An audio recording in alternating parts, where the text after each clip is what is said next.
Bom, vamos passar agora para o Japão, onde mais de 50 milhões de eleitores são aguardados nas urnas neste domingo para escolher o novo primeiro-ministro do país. As eleições foram convocadas de forma antecipada depois da renúncia de Fumio Kishida, em meio a uma série de escândalos de corrupção. Shigeru Ishiba fez uma aposta.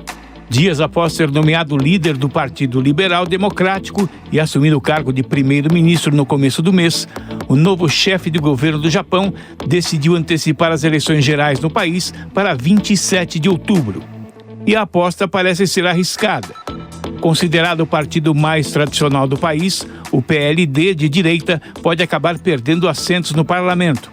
E mesmo que fique no governo, pode enfrentar anos difíceis pela frente. A Câmara dos Deputados japonesa possui 465 vagas.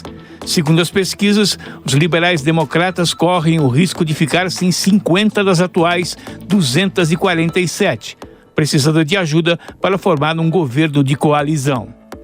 A sigla tem ocupado o poder no país quase que durante todo o período pós-Segunda Guerra Mundial.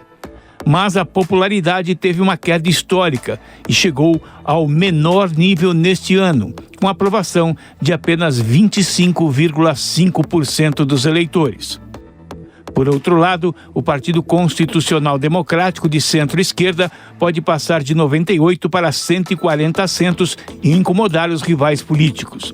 Mas como o LPD chegou nessa posição? Os resultados dos últimos anos podem ajudar a explicar. A economia japonesa tem apresentado problemas. O custo de vida subiu, principalmente nos gastos relacionados à alimentação. E a inflação também veio levemente acima da expectativa do mercado, batendo 2,4% no ano.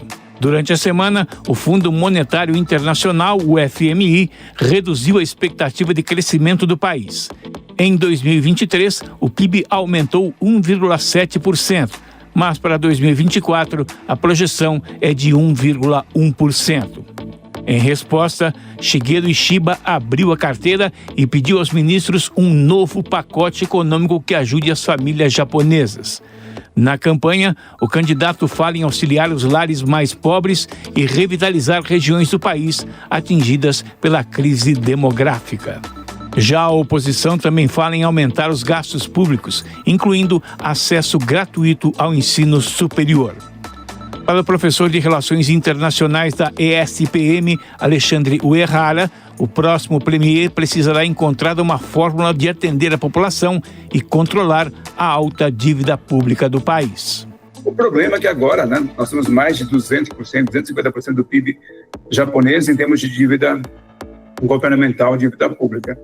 E isso tem causado, então, um dilema, porque, de um lado, quando a economia fica mais estagnada, o governo japonês tenta pensar nesse instrumento de incentivos governamentais para aumentar a dinâmica econômica. Por outro lado, existe uma preocupação e certa responsabilidade, vamos dizer assim, que o governo tem que ter com o não aumento dessa dívida. E isso fez com que o governo japonês aumentasse os impostos de consumo no Japão. Então, eu me lembro que isso era, se não me engano, algo em torno de 4%, e agora já está em 10%, o valor do imposto sobre consumo.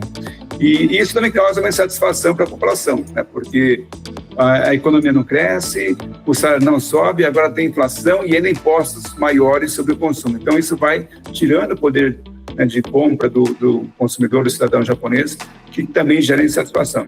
Mas um dos principais pontos fracos do atual governo são os escândalos de corrupção. O principal veio em 2023, envolvendo o uso de verbas eleitorais desviadas para um fundo ilegal, que chegavam a 600 milhões de ienes, o equivalente a 22 milhões de reais.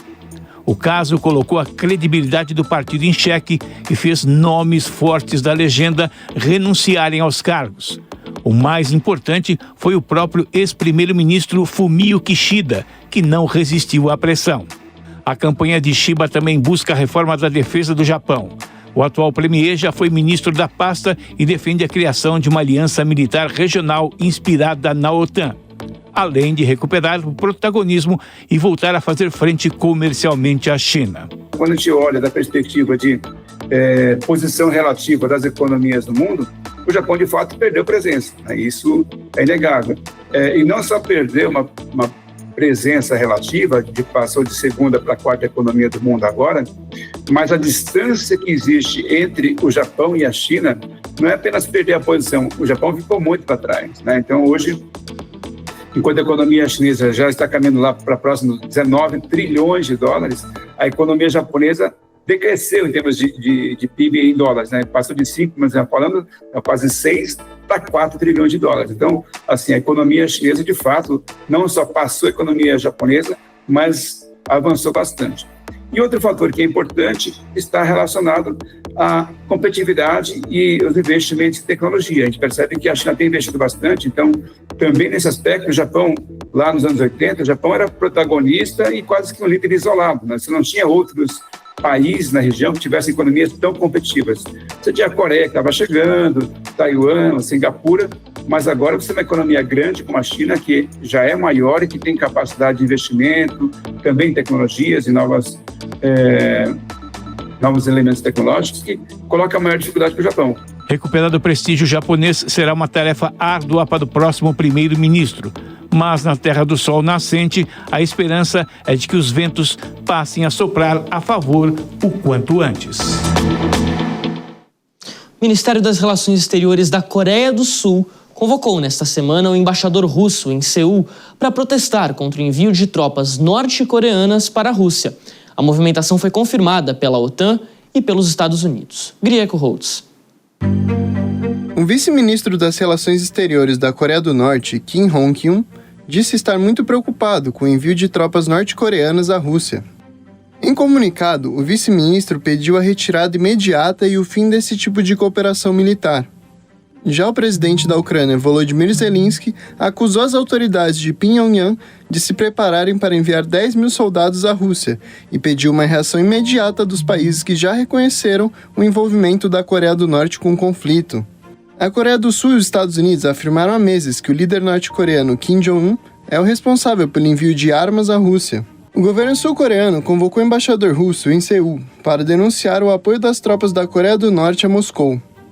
O vice-ministro disse ao embaixador russo Georgy Kinovev que o fornecimento de armas e tropas norte-coreanas constitui uma ameaça considerável à segurança não apenas da Coreia do Sul, mas também de toda a comunidade internacional. O embaixador destacou que a cooperação entre a Rússia e a Coreia do Norte acontece no âmbito do direito internacional e não é direcionada contra os interesses de segurança da República da Coreia. Em Moscou, o porta-voz do Kremlin, Dmitry Peskov, disse que a Rússia continuará aceitando cada vez mais essa cooperação. Um representante da Coreia do Norte na ONU negou que o país tenha enviado soldados à Rússia e chamou a denúncia sul-coreana de rumores sem fundamentos. Ele ainda afirmou que a denúncia de Seul tenta manchar a imagem da Coreia do Norte e minar as relações de amizade e cooperação entre os dois países.